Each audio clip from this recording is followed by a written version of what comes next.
Nós estamos meditando no livro de Juízes, já há algumas semanas, e a gente vai dar continuidade então a essa meditação. Quero convidar você para abrir a sua Bíblia, acessar aí no seu celular, no seu tablet, na sua mente, se você tem um livro de Juízes decorado. Capítulo 8, semana passada nós fizemos o capítulo 7, e eu confesso para vocês que a gente ia logo para Abimeleque, ou talvez até para o capítulo 10, mas estudando o livro, achei que fosse muito importante e oportuno nós também pensarmos sobre esse momento aqui da vida de Gideão e da história do povo de Israel. Então nós vamos meditar hoje no livro de Juízes, no capítulo 8, e nós vamos pular esse início do capítulo 8. Daqui a pouco eu vou fazer um resumo para a gente compreender então em que situação esse capítulo 8 termina.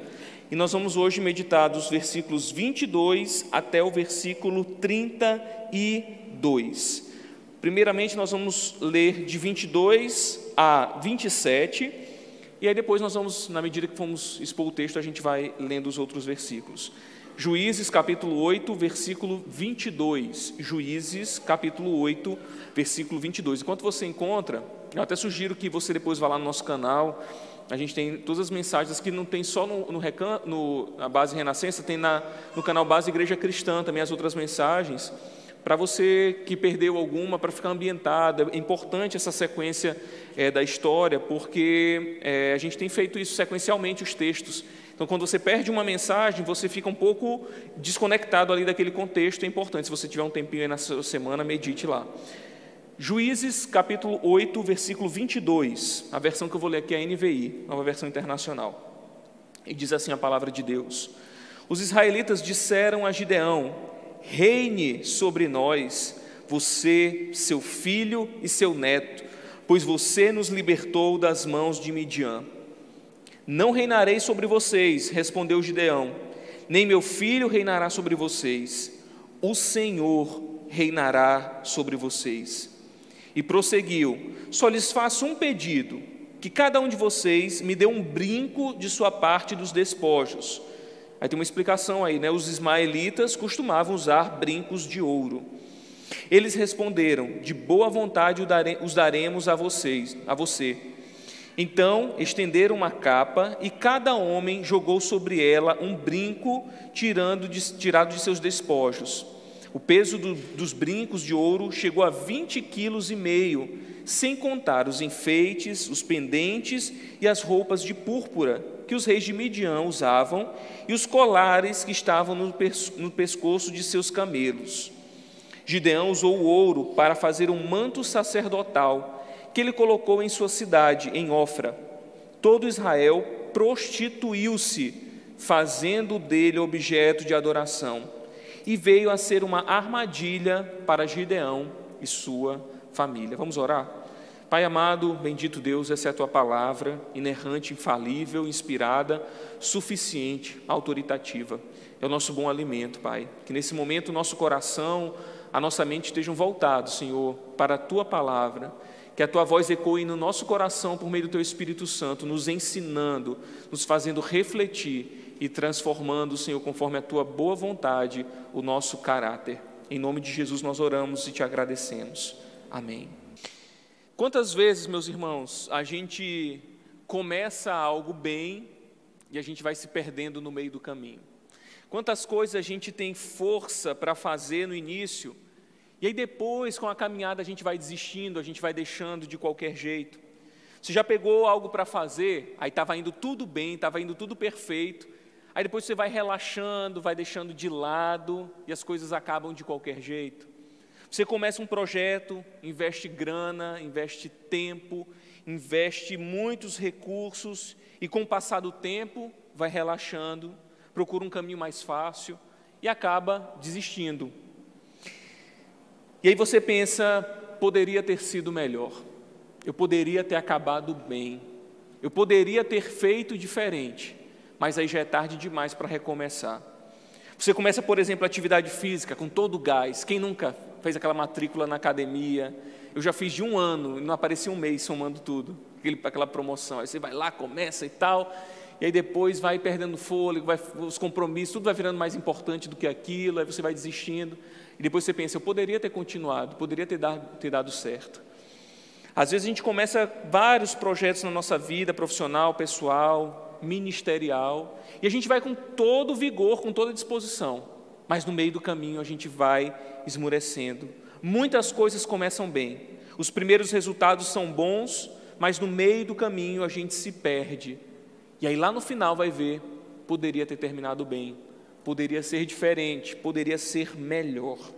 Hoje, ainda na história de Gideão, que nós já estamos há 3 domingos, nós vamos ver como que um homem escolhido e capacitado por Deus tinha todas as condições de encerrar a carreira bem e conduzir o povo com maestria, acaba se perdendo no meio do caminho e termina mal a sua vida, ainda que pareça que tenha terminado bem.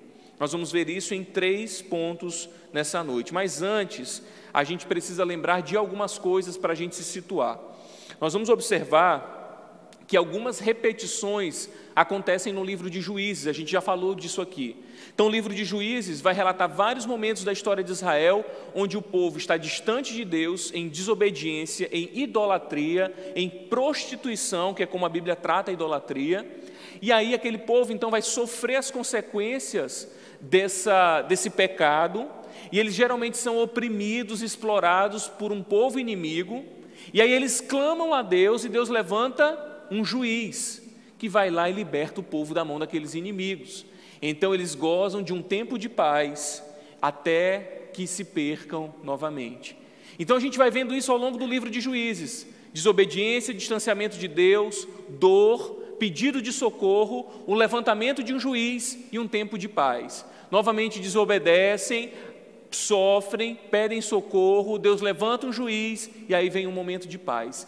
Mas aqui na história de Gideão a gente vai ver que algumas coisas acontecem diferente. Há 2 semanas nós vimos, por exemplo, que nesse período, quando os midianitas dominavam, exploravam, na verdade, o povo israelita, invadiam as suas terras e tomavam tudo que podiam, naquele tempo Deus não levantou um juiz quando eles pediram socorro. Deus levantou um profeta. Você lembra disso?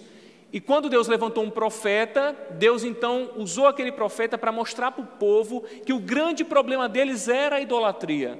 Eles precisavam se livrar daquilo. Aquilo que estava no coração deles perpetuava todo o tempo, e eles mostravam que eles eram um povo idólatra.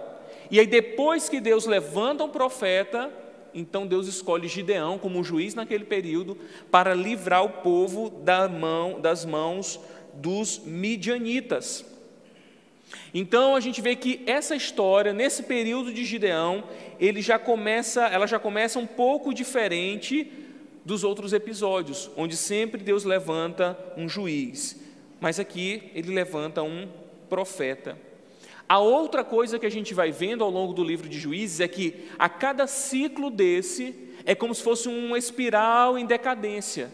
Cada ciclo que começa, o povo vem ainda pior. E esse juiz também é cada vez mais corrompido. E o sofrimento também aumenta. Então, a cada ciclo desse, a cada período do livro de Juízes, uma geração é pior do que a outra. É mais difícil, é mais idólatra, é mais desobediente ao Senhor. E nesse período de Gideão, o que a gente ainda tem de diferente é que o povo não espera aquele juiz morrer para eles se voltarem para a desobediência, para a idolatria. Quando Gideão ainda está vivo, o povo já começa a se prostituir espiritualmente. O povo já começa a se tornar idólatra novamente. E Gideão não precisou nem morrer para isso.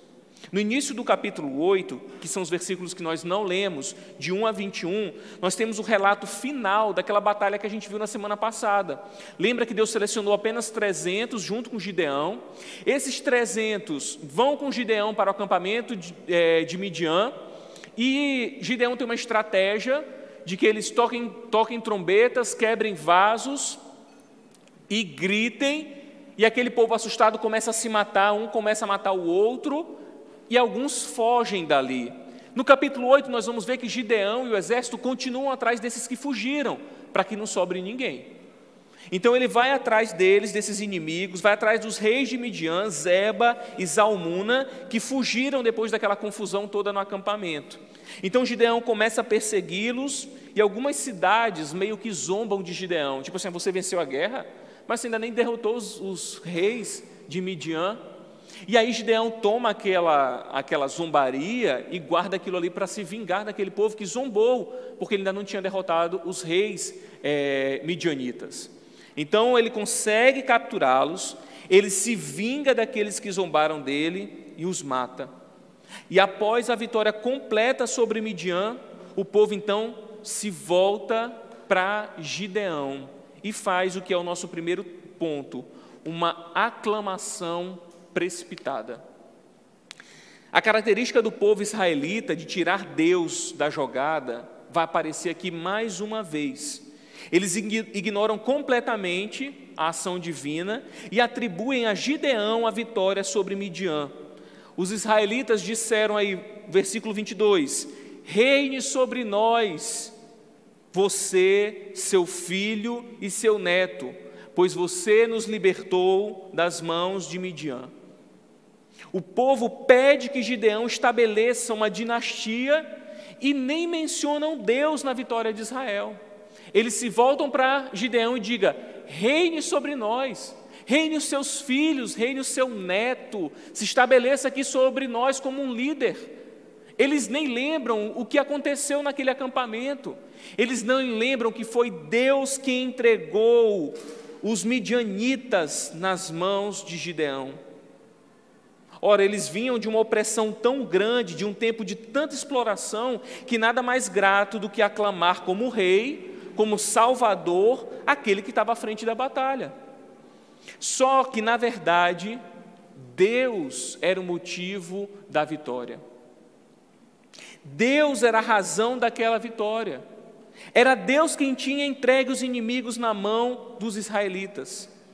Mas eles queriam um rei. E o que a gente começa a ver aqui é que, além de ingratos, os israelitas eram idólatras por excelência. É isso que eles buscam ao chamar Gideão para liderar. E não há, meus irmãos, nenhum mal em si na constituição de um rei, mas a maneira como aquilo estava sendo feito. Moisés já havia anunciado que chegaria um tempo em que os israelitas tivessem um rei, mas esse não era ainda o tempo. Aqui a gente não tem o povo consultando a Deus para saber, Senhor, esse é o tempo que nós teremos um rei, essa é a tua vontade para nós, que agora a gente tenha um rei.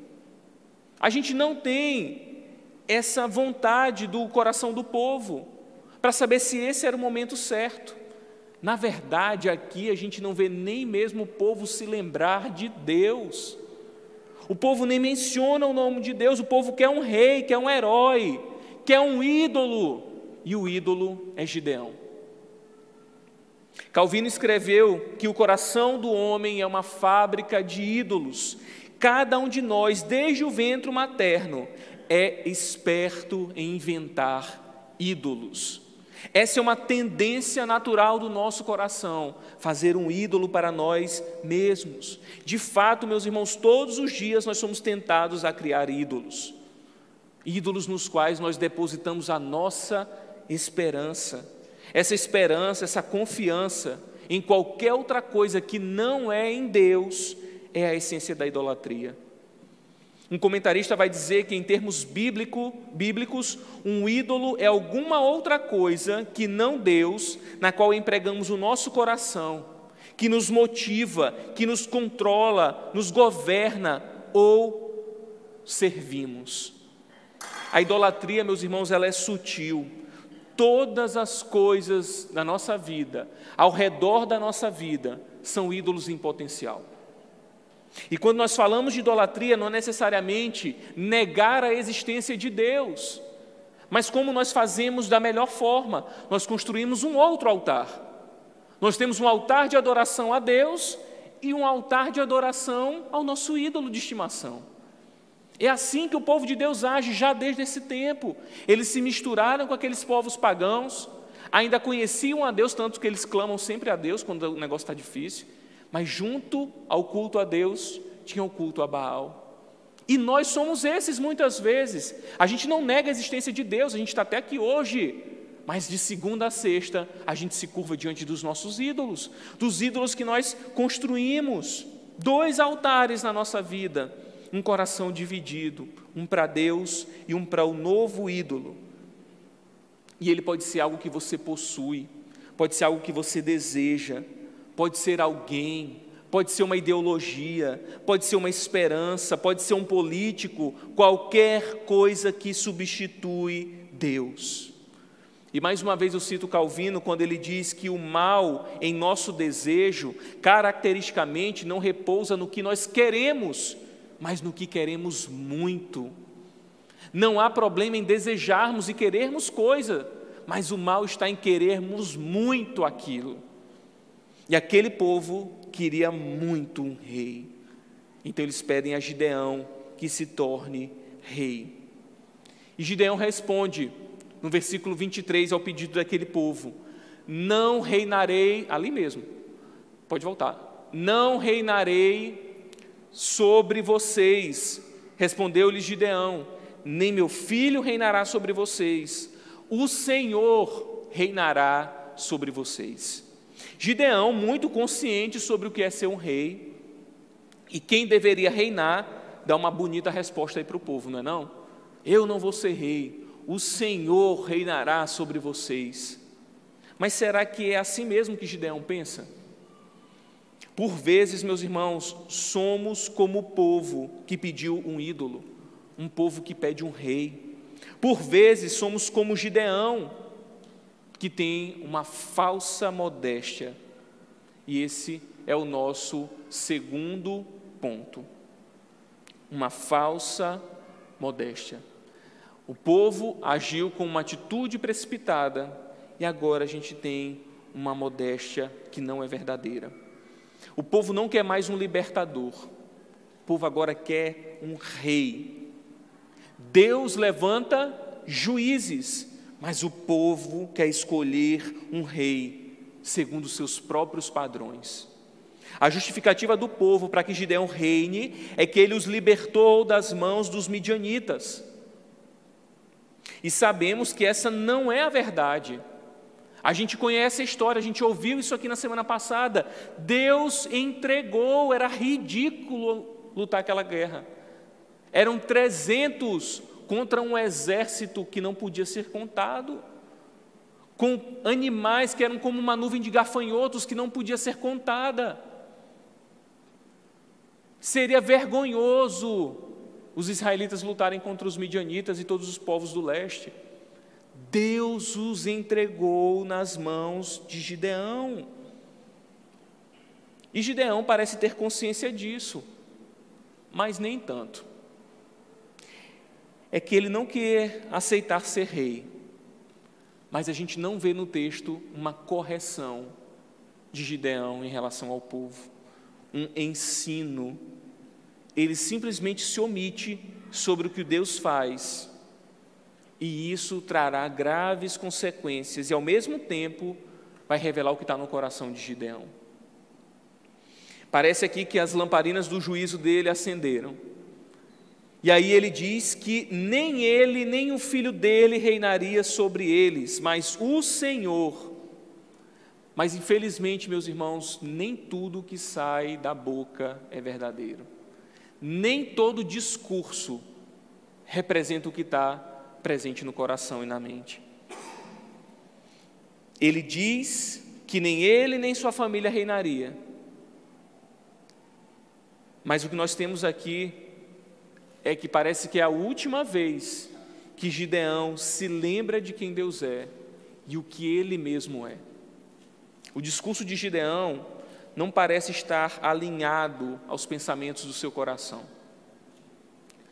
Vamos tirar as conclusões baseadas nas atitudes de Gideão. Se você estava aqui na semana passada, você vai lembrar, ou então se você ler o capítulo 6, você vai se lembrar que antes de chamar Gideão, aliás, semana retrasada, antes de chamar Gideão, Deus levantou um profeta para tratar a idolatria daquele povo. Depois ele usa Gideão para derrubar um altar a Baal, você lembra disso? Que ele fosse até aquele altar que o pai dele tinha a Baal e destruísse, simbolizando então a derrubada da idolatria que havia no meio do povo de Israel. Então Deus ainda diz que daria vitória para Israel e que ele faria isso para que Israel não se vangloriasse. Vocês lembram disso?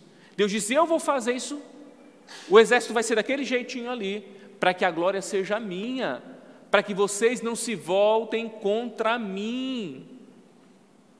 Mas ao que parece daqui para frente é que Gideão se esqueceu de tudo isso. Ele não aceita a coroação, mas ele tem um rei na barriga.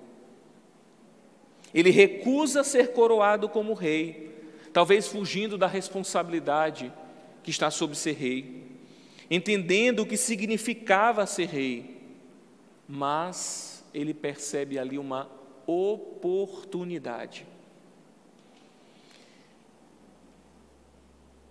O povo me quer como rei, mas eu não quero ser rei. O povo quer me coroar, mas eu não quero ser rei. Mas eu posso me beneficiar da vontade do povo. Então, olha o que ele faz no versículo 24.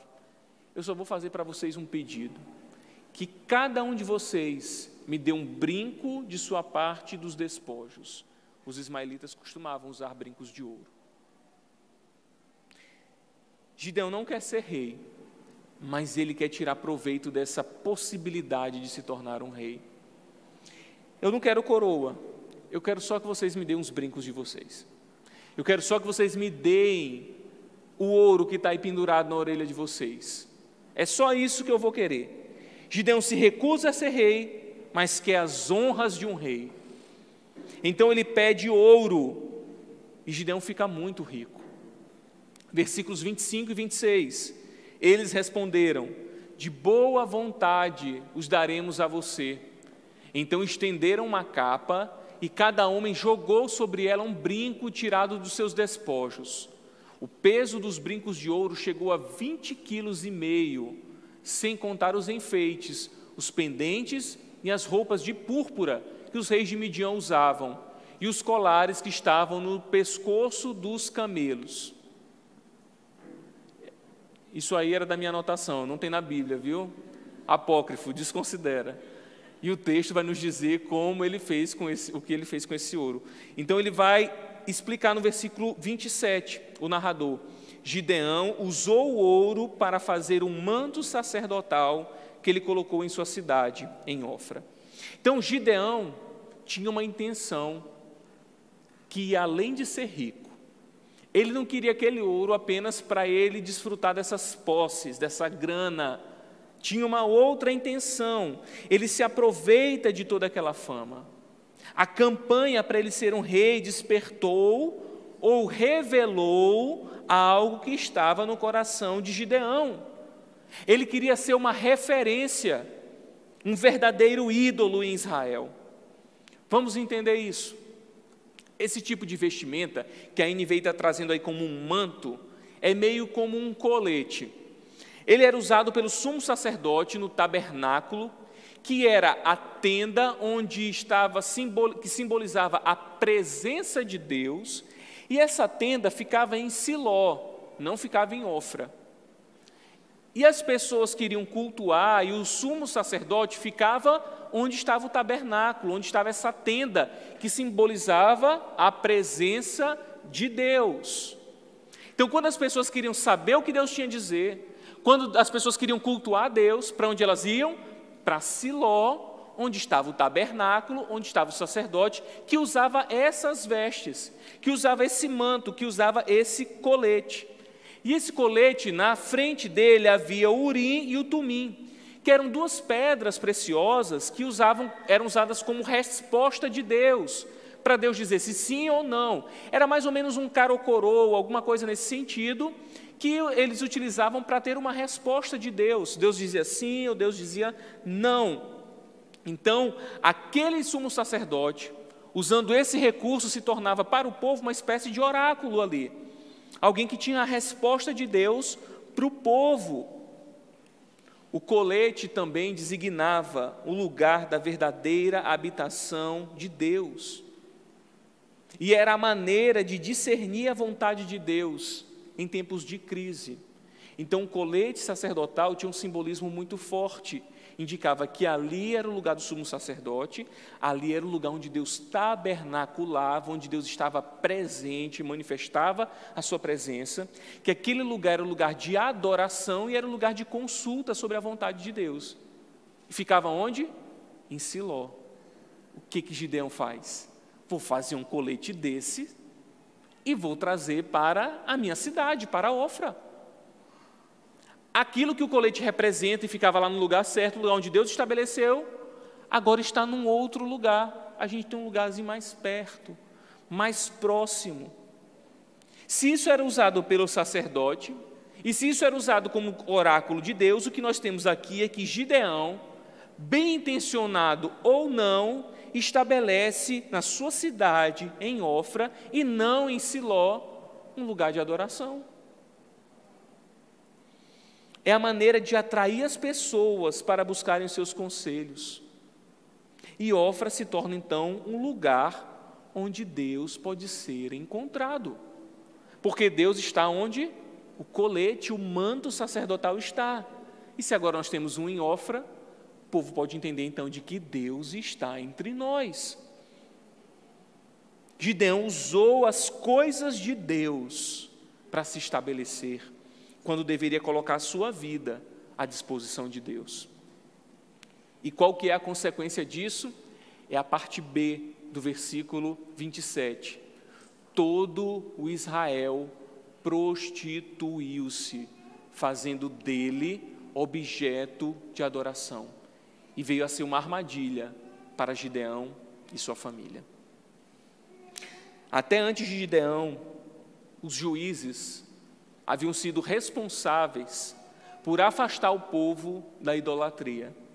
Agora Gideão é responsável pela idolatria do povo. Aquele que Deus levantaria para tirar a idolatria, tratar da idolatria que havia no coração do povo, agora é um instrumento de idolatria do povo. Você percebe que cada juiz e cada geração que se levanta está pior? Agora o próprio juiz é responsável por tornar o povo idólatra. Aquele que deveria ser um referencial é, na verdade, a armadilha colocada no meio do povo de Deus. Se desviar dos propósitos de Deus, meus irmãos, traz graves consequências. E a pior delas é pensar que está tudo bem. E esse é o nosso terceiro e último ponto. Uma paz às custas da idolatria. Olha o que acontece com o povo, versículo 28. Assim Midian foi subjugado pelos israelitas e não tornou a erguer a cabeça. Durante a vida de Gideão, a terra desfrutou paz 40 anos. O povo desfrutou paz durante 40 anos. Que maravilha! Se antes o povo estava sendo oprimido, saqueado pelos midianitas, agora eles estão vivendo um tempo de paz, 40 anos de paz. Qual é o povo que não quer viver em paz depois de ser subjugado? Mas às custas de quê? Qual é o preço dessa paz? A falta de guerra, será que essa é a verdadeira paz? A ausência de conflitos, essa é a verdadeira paz? Será que não ter inimigos é a melhor coisa que nós podemos viver? Paz parece ser o grande desejo do ser humano. As pessoas muitas vezes dizem assim: eu não quero muita coisa, eu só quero ter paz. Eu não busco riquezas, luxo, eu só quero ter paz. As pessoas estudam, fazem cursos, compram livros, porque no seu interior elas querem paz. Muitas pessoas vão às igrejas porque elas querem paz. Entram num relacionamento, compram alguma coisa, se mudam para algum lugar porque elas querem paz. Só que às vezes a paz é um preço muito alto. Essa paz que agora Israel vive, ela não é legítima, ela é uma falsa paz. É uma paz baseada na idolatria e na prostituição. E isso, meus irmãos, tem muito a ver com o tempo que nós vivemos. Eu quero que você preste muita atenção, porque essa semana, parênteses que eu preciso fazer, eu me manifestei na rede social e alguns gritaram: crucifica-o, crucifica-o, crucifica-o. Mas foi a minoria. Isso me deixou super feliz, porque eu percebi que a maioria dos crentes ainda são sérios. Mas as pessoas distorceram as palavras, como elas fazem muito bem, e você está apoiando isso, ou você está apoiando aquilo, e não tinha nada a ver, porque eu não estava falando de político, não estava falando de partido político, eu estava falando da igreja do Senhor. Até porque eu aproveitei um momento em que os dois candidatos que nós temos à presidência se aproveitam da igreja, essa é a palavra certa, para dizer justamente que eu não estava apoiando nenhuma coisa nem outra, mas que eu estava falando da postura da igreja em relação ao atual pleito. Então, essa verdade aqui do povo de Israel vale muito a pena a gente refletir sobre aquilo que a gente tem vivido nesses dias. Porque eu tenho visto, meus irmãos, líderes religiosos prostituindo o púlpito da igreja do Senhor e transformando em palanque político partidário. Pastores que têm usado a igreja de Cristo em favor de candidatos para que, enfim, a gente tenha paz na nossa nação. Meus irmãos, se para que a gente tenha paz, nós precisamos prostituir o púlpito da igreja, então que comece a guerra, que comece os inimigos se levantarem contra o povo de Deus.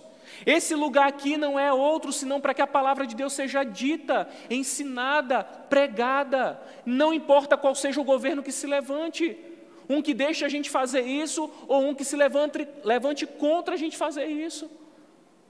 Mas nós temos visto que a palavra de Deus tem ficado de lado em muitos lugares, para que votos sejam pedidos. Meus irmãos, se para que a minha filha, a minha esposa e vocês que são meus irmãos tenham tranquilidade, a gente precisa distorcer textos bíblicos, então que a gente vive períodos tenebrosos.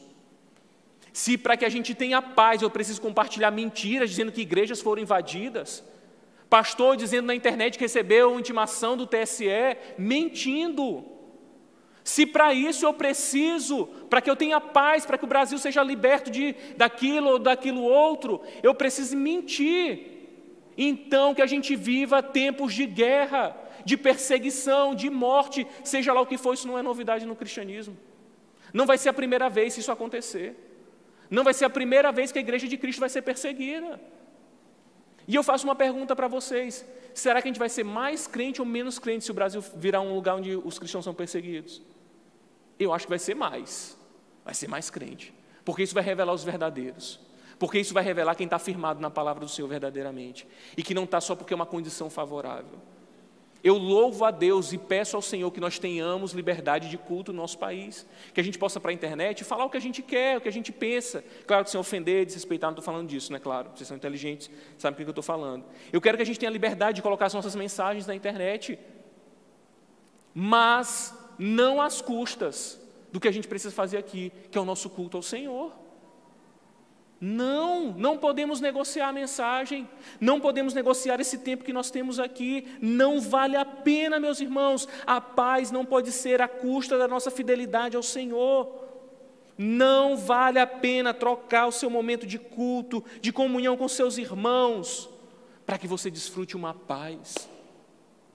Meus irmãos, eu fico triste em ver pessoas tão dedicadas numa campanha política e pouco envolvido com as coisas de Deus.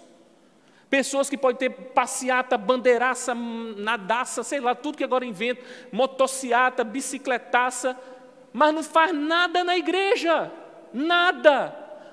Por quê? Não, mas eu estou lá por você, por mim não. Você não está lá por mim, você não está lá pela igreja do Senhor. Se você quer a causa do Senhor na sua vida, então estude a palavra, compartilhe a palavra, ensine, ame as pessoas, se envolva na causa do Senhor, sabe? Aí eu vejo as pessoas tão dedicadas, tão tudo, só faltam tatuar Aí depois, não sei o que, carta aos evangélicos, igrejas de não sei o que. Pelo amor de Deus, meus irmãos, vocês não percebem que os políticos estão usando a fé das pessoas.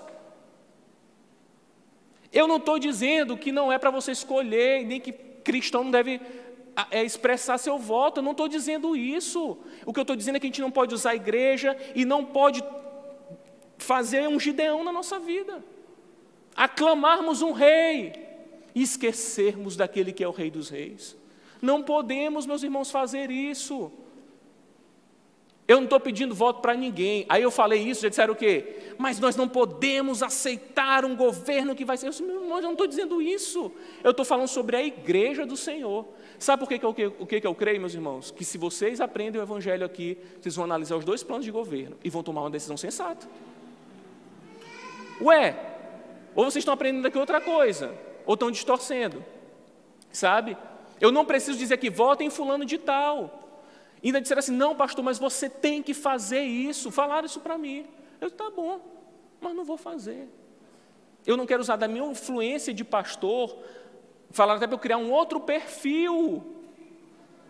Aí eu disse, mas meu irmão, o mesmo que é pastor, que é jornalista, que é pai, é a mesma pessoa, eu não sou outra pessoa. Lá no meu trabalho as pessoas sabem que eu sou pastor, como vocês aqui sabem que eu sou jornalista, como minha esposa sabe que eu sou pastor da igreja, vocês sabem quem é minha esposa. É a mesma pessoa, não existe essas duas pessoas. Assim somos nós, devemos viver dessa maneira. Fechando esse parênteses que eu já aumentei demais, já estou falando aqui outra coisa. Mas sabe, porque as pessoas estão tão fanáticas por tudo que esquecem do principal. Eu creio no poder do evangelho que gera gente inteligente. Cristianismo não é para ficar dizendo como as pessoas têm que andar, é para ensinar. O Espírito Santo transforma o seu coração e você vai tomar as decisões certas para a sua vida. Eu creio no evangelho que é aplicável para a nossa vida, inclusive para a política. Para olhar para os dois candidatos que nós temos agora, a gente só tem 2, segundo turno, olhar e dizer assim, eu vou por aqui, porque isso aqui está muito diferente. Ou eu vou por aqui, porque isso aqui é pior, sabe? Eu creio nisso, eu creio que eu não preciso dizer a quem vocês têm que votar, nem manifestar até a minha profissão, senão eu vou ter que ser demitido também, no outro dia vocês vão ter que me sustentar, até o final da minha vida. A paz não pode custar isso, meus irmãos. Continue fazendo suas campanhas durante essa semana, não estou mandando ninguém fazer. Por favor, gente, estou falando do que? Da igreja, sabe? A instituição, eu não posso usar isso. Meus irmãos, desde o ano passado, têm sido assediados, na época de campanha, gente querendo marcar reunião, candidato a deputado, querendo marcar reunião comigo. Eu disse, não vou. E graças a Deus, eu tenho falado isso para vocês desde o começo das eleições. A gente está muito preocupado em quem vai ser o presidente, mas a gente está pouco preocupado em quem vai ser os deputados, os senadores, que é muito importante, porque eles fazem as leis, eles vão aprovar, né? Então, a gente tem que pensar, a gente tem que colocar na nossa mente, a gente tem que aplicar o evangelho para todas as realidades da nossa vida. E eu tenho certeza que no dia que chegar lá, todo mundo vai apertar que número? Não, olha aí, ó, viu? É isso que vocês querem que eu diga. Eu creio que quando chegar lá no domingo, cada um vai tomar uma decisão baseada na sua consciência, de acordo com o ensino que tem recebido da palavra. E o resultado que for, meus irmãos, o Senhor continua vencedor invicto. Vencedor invicto. Eu sei que você tem suas preferências e você está torcendo para que essa seja a vontade de Deus, mas que seja feita a vontade do Senhor, acima de tudo. Mas, meus irmãos, a paz não pode ser à custa disso, ou de qualquer outra coisa. Às vezes no sacrifício da nossa família, às vezes nos envolvendo com coisas erradas, às vezes aceitando um suborno, sabe? A gente não pode ser assim, a gente não pode construir um ídolo, para que assim a gente tenha paz. E olha só que ironia, aquele que destruiu o altar de Baal em Ofra, agora coloca na mesma cidade um objeto de adoração idólatra. O narrador prossegue aqui para a gente, mostrando que Gideão segue os costumes de um rei. Ele não quis a coroa, mas ele faz tudo que um rei faz. Olha o que o texto continua dizendo, versículo 29 a 32. Jerubaal, e a gente sabe que Jerubaal é o nome dado para ele porque ele enfrentou Baal, né? Filho de Joás, então Jerubaal é Gideão, retirou-se e foi para casa, onde ficou morando. Teve 70 filhos. Quem quer? Todos gerados por ele. O narrador fez questão de dizer que o DNA foi feito. É de Jerubaal, é de Gideão. 70 filhos. Aí o detalhe, por quê? Porque ele tinha muitas mulheres. Sua concubina, que morava em Siquém, também lhe deu um filho, a quem ele deu o nome de Abimeleque. Sugestão para vocês colocarem o nome do filho de vocês aí, quem for ter um menino ainda. Faleceu Gideão, filho de Joás, numa boa velhice, e foi sepultado no sepulcro do seu pai, Joás, em Ofra dos Abiesrita.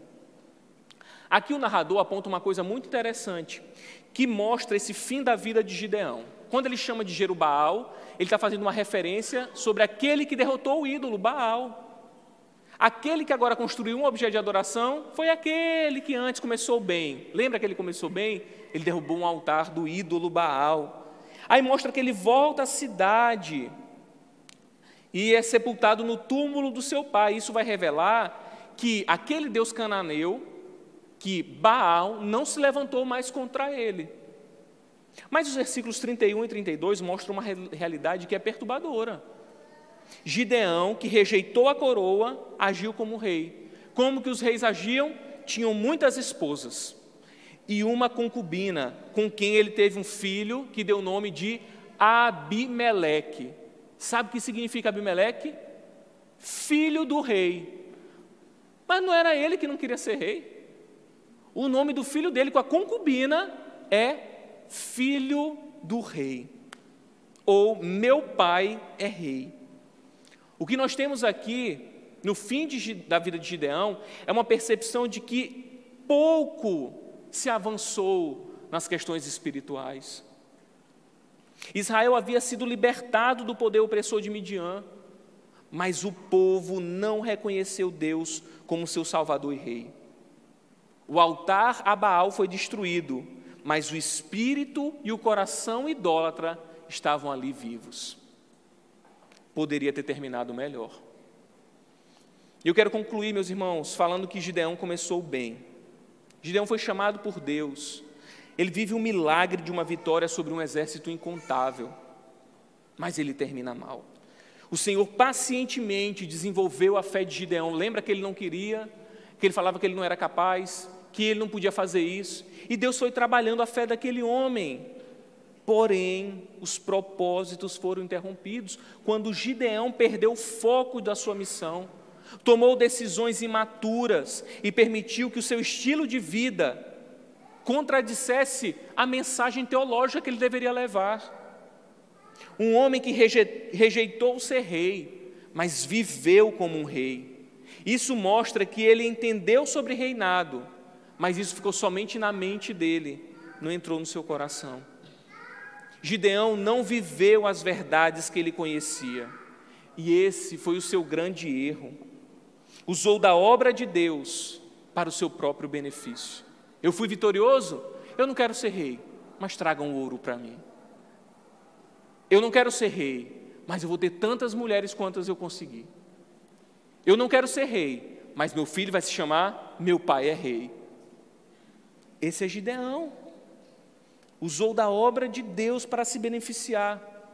Charles Spurgeon, grande pregador do século XIX, diz: não abrace o ministério só para salvar sua alma.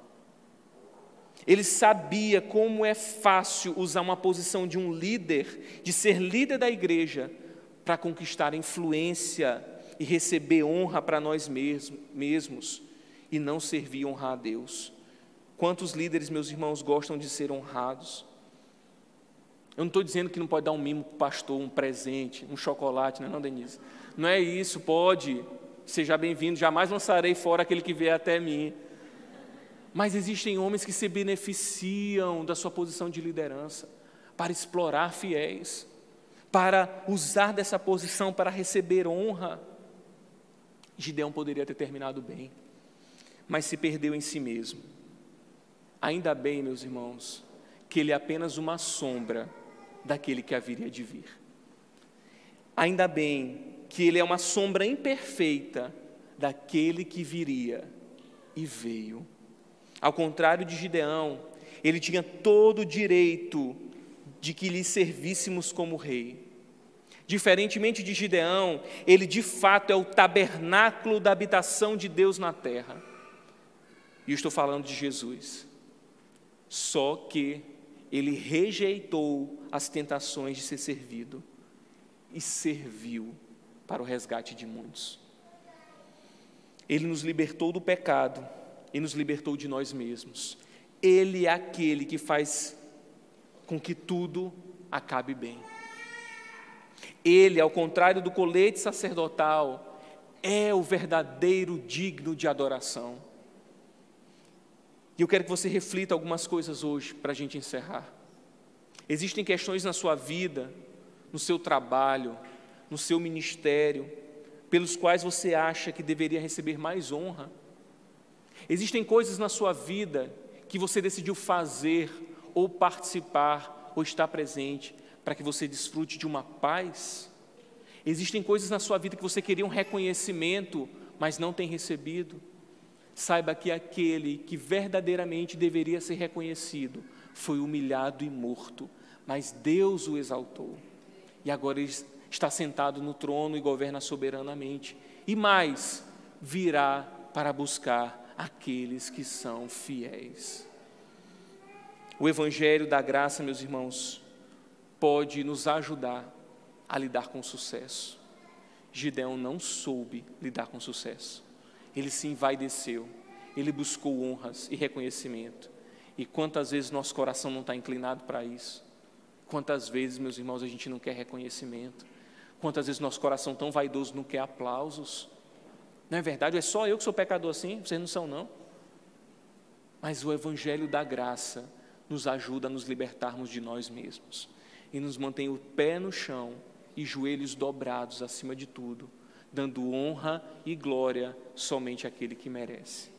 Pensa nessa noite para que Deus te ajude a lidar com sucesso e também com as frustrações.